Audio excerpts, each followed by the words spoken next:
ఎప్పుడైనా సమావేశం జరుపుకుంటుందంటే రాష్ట్ర ప్రజలు వాళ్ళ హృదయాల్లో ఓ ఆశ ఉంటుంటుంది.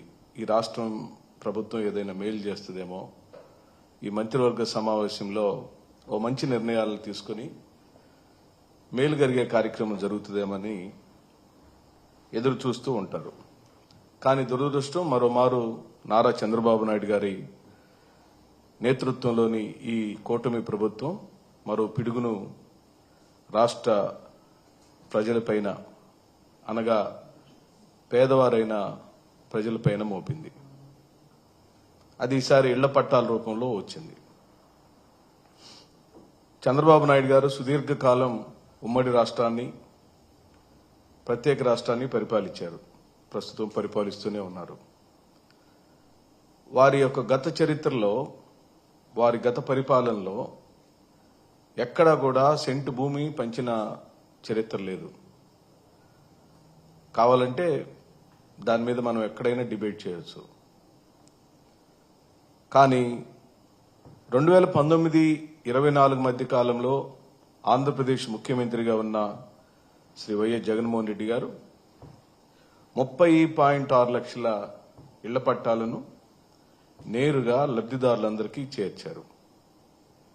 71,811 ఎకరాల భూమిని పేదవాళ్లకు సక్రమంగా పంపిణీ చేయగలిగారు. అది వివిధ రూపాల్లో ఆ భూమిని రాష్ట్ర ప్రభుత్వం సేకరించింది, కొన్నది, రెగ్యులరైజేషన్ చేసింది. దానికైన ఖర్చు 15,364.5 కోట్ల రూపాయల విలువ కలిగిన భూములను పేదవాళ్ల కోసం భూమిని కొనుగోలు చేసిన ప్రభుత్వ చరిత్ర జగన్మోహన్ రెడ్డి గారిది. 25,374 ఎకరాలు కొన్నాం.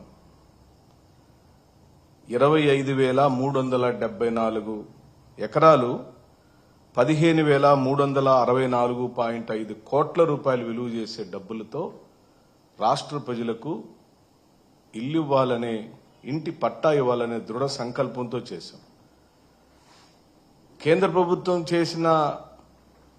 ఇచ్చిన గణాంకాలలో లేదా వాళ్ళు చెప్పిన సూచనలు కూడా అది గ్రామీణ ప్రాంతం అయితే సెంటున్నర, పట్టణ ప్రాంతం అయితే సెంటు భూమిని అనేది కేంద్ర ప్రభుత్వం కూడా సూచించినటువంటి ఆలోచన. దాన్ని ఎక్కడ డీవేట్ కాకుండా రాష్ట్ర ప్రభుత్వం ఆనాడు జగన్మోహన్ రెడ్డి గారి యొక్క హయాంలో ఎంతో సక్రమంగా జరిగింది. అదే కాకుండా ఏఎంఆర్డీఏ ల్యాండ్ 1,074.18 ఎకరాలు, దాని విలువ 966.76 కోట్లు. టిడ్కో హౌసెస్ కు సంబంధించిన భూములు 2,550.96, దానికైన ఖర్చు 2,295.86 కోట్లు. అలాగే పొజిషన్ సర్టిఫికెట్లు కూడా ఇవ్వగలిగాం మా ప్రభుత్వంలో. ఆనాడు 9,800 మందికి పొజిషన్ సర్టిఫికెట్లు ఇచ్చాం. ఈ మొత్తం కలిపితే 71,811.49 ఎకరాల భూమిని రాష్ట్రంలోని పేదవాళ్ళకి ఇస్తే దానికైన ఖర్చు 56,102.91 కోట్ల రూపాయలు విలువ చేసే ధనాన్ని పేదవాళ్ల కోసం రాష్ట్ర ప్రభుత్వం వెచ్చించింది. ఇది భారతదేశ రాజకీయ చరిత్రనే కాదు, ఈ భూమండలంలో, ప్రపంచంలో ఏ రాజకీయ పార్టీలు కూడా ఇంత పెద్ద ఎత్తున భూ పంపిణీ చేసిన కార్యక్రమం లేదు. ఆనాడు వైఎస్ఆర్ గారు ఎస్సీ ఎస్టీలకు ఓ 3 లక్షల ఎకరాల భూమిని, సాగు భూమిని ఆ రోజున పంచిపెట్టిన చరిత్ర వారి తండ్రి గారైన రాజశేఖర రెడ్డి గారిది. అయితే ఈ రోజున మళ్లీ తిరిగి ఆ తండ్రి గారి యొక్క చరిత్రను మళ్లీ తిరిగి రాసిన వాడు జగన్మోహన్ రెడ్డి గారు. ఈ రోజున 31 లక్షల మందికి ఇళ్ల పట్టాలు ఇచ్చారు. వాటిలో మళ్లీ ఇవ్వటమే కాదు, ఇళ్లు కట్టించే కార్యక్రమం కూడా పెద్ద ఎత్తున జరిగింది. అదొక మహాయజ్ఞంలాగా చేశాడు. ఎక్కడా కూడా జగన్మోహన్ రెడ్డి గారి యొక్క పరిపాలనలో సువర్ణాక్షరాలతో రాయగలిగిన అనేకమైన అంశాలలో, అది సచివాలయ వ్యవస్థ కావచ్చు, వాలంటరీ వ్యవస్థ కావచ్చు, పేదలందరూ అబ్బురపడి ఆయన్ని గుండెల్లో పెట్టుకున్న ఓ పెద్ద కార్యక్రమం అది ఇళ్ల పట్టాల పంపిణీ మరియు ఇళ్లు నిర్మించిన కార్యక్రమం. దాన్ని ఈ రోజున ఓర్చుకోలేని చంద్రబాబు నాయుడు గారు, వారి ప్రభుత్వం, వారు సొంతగా భూమి కొని ఎక్కడైనా ఇస్తే నిజంగానే ఆశపడేవాళ్ళు. నిజంగానే మనం అప్రిషియేట్ చేయాలి. చంద్రబాబు నాయుడు గారు కూడా జగన్మోహన్ రెడ్డి గారు చేసిన పనిని కొనసాగిస్తున్నాడని, లేదా అర్హులైన వాళ్ళ యొక్క సంఖ్య మళ్ళీ కొత్తగా వచ్చిందని, వాళ్ళకి తిరిగి పంపిణీ చేసేదానికి ప్రభుత్వమే మళ్లీ భూమిని కొంటుంది, సేకరిస్తుంది అని మనలాంటి వాళ్ళు నిజంగానే ఆనందపడేవాళ్ళు. కానీ ఇప్పటికే పంపిణీ చేయబడి ఇప్పటికే లబ్ధిదారుడుగా గుర్తించబడిన వ్యక్తిని వైఎస్ఆర్ కాంగ్రెస్ పార్టీ హయాంలో ఇళ్ల పట్టాల యొక్క లబ్ధిదారులు ఎంపిక చేసేటప్పుడు ఎక్కడ కూడా రాజకీయ ఇన్వాల్వ్మెంట్ లేదు. మీరు కావాలంటే మా మా మా పాత కేబినెట్ నిర్ణయాలు కానివ్వండి, జగన్మోహన్ రెడ్డి గారి యొక్క ప్రెస్ మీట్లు కానివ్వండి, హౌసింగ్ మినిస్టర్ గారి యొక్క గణాంకాలు చెప్పినప్పుడు కానీ ఎక్కడా కూడా రాష్ట్ర ప్రభుత్వం రాజకీయ కోణంలో ఇళ్ల పట్టాల పంపిణీ జరగలేదు.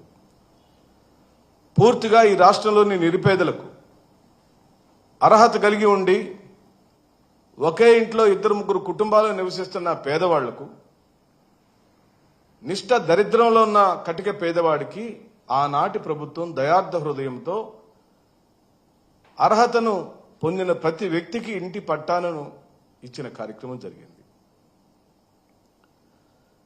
దానిలో ఇప్పుడు వాళ్ళు కట్టుకోలేకపోయారు కాబట్టి, సకాలంలో ప్రభుత్వం నిర్దేశించిన కాలంలో ఇంటిని నిర్మాణం చేసుకోలేకపోయారు కాబట్టి ఆ ఇంటి పట్టాన్ని తిరిగి క్యాన్సిల్ చేసి మళ్ళీ కొత్త వాళ్ళకి కేటాయిస్తానని చెప్పడం ఎంత దుర్మార్గం. మీకెవరిచ్చారు హక్కు? ప్రభుత్వము తన ధనముతో, ప్రజాధనముతో ప్రజల కోసం నిర్దేశించబడిన ఇళ్ల పట్టాలను మళ్లీ దాన్ని అనర్హత రూపంలో కొట్టివేసి తెలుగుదేశం పార్టీ కార్యకర్తలకు పంచటానికి జరుగుతున్న పన్నాంగంగానే కనపడుతుంది కానీ మరి ఏ ఇతర కార్యక్రమం కాదని డంకాబద్ధంగా చెప్పగలుగుతాం. ఎందుకంటున్నామంటే జగన్మోహన్ రెడ్డి గారు చేసిన లేఅవుట్లలో, జగనన్న కాలనీలలో ఒక నిర్దిష్టమైన ఓ చరిత్రాత్మకమైన ఘట్టాలన్నీ అక్కడ జరిగినాయి. అంటే ఆ కాలనీలోకి వెళ్ళటానికి ఆర్చి అంటే ఎక్కడో ఇచ్చేశారు, పనికిమాలిన భూమి ఇచ్చారు, కట్టుకోవటానికి ఉండటానికి అనువైన భూమి ఇవ్వలేదు అని పెడర్థాలు ఇస్తే ఆ రోజున ప్రతిపక్ష పార్టీగా వాళ్ళు జగన్మోహన్ రెడ్డి గారు దాన్ని ఒక ఛాలెంజ్గా తీసుకుని, జగన్మోహన్ రెడ్డి గారు ఇచ్చే విషయంలో, పెట్టే విషయంలో, పేదవాళ్లకు చేసే విషయంలో ఏ ఒక్క రోజు కూడా స్వార్థపూరితంగా కానీ రాజకీయ కోణంలో కానీ ఆలోచించలేదు. పంపిణీ వ్యవస్థలో తెలుగుదేశం పార్టీ వాళ్ళు లేరా అని అడుగుతున్నాం. ఇళ్ల పట్టాలు పొందిన వాళ్లలో, ఇళ్లు కట్టుకున్న వాళ్లలో జనసేన పార్టీకి సంబంధించిన కార్యకర్తలు లేరా అని అడుగుతున్నాం.